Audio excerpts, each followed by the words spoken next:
about Trump last year.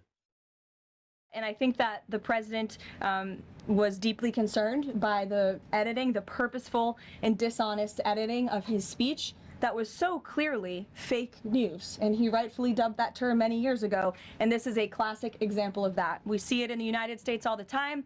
We see it now in the United Kingdom. As you know, the president's external legal counsel has filed a lawsuit against the BBC. We expect that to continue. And whether they apologize or not is up to them.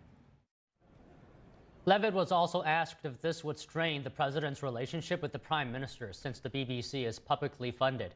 He said Trump has always been very frank when he disagrees with leaders, even those he has a good relationship with.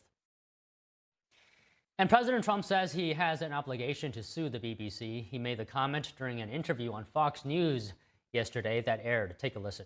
They actually changed my January 6th speech, which was a beautiful speech, which was a very calming speech, and they made it sound radical.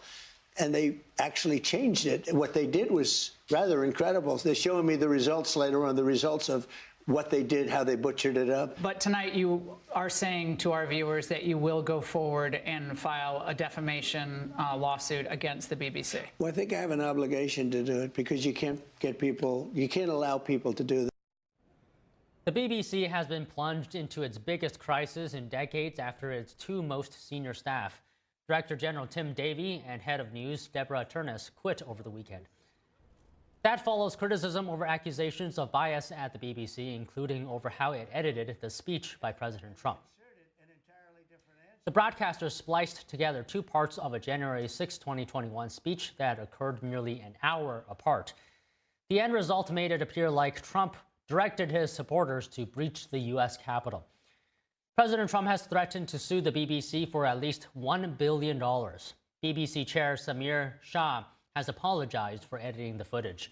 A spokesperson said the broadcaster is reviewing the letter sent by Trump's legal team. Treasury Secretary Scott Bessent says substantial tariff announcements are on the way. He specified that coffee and bananas,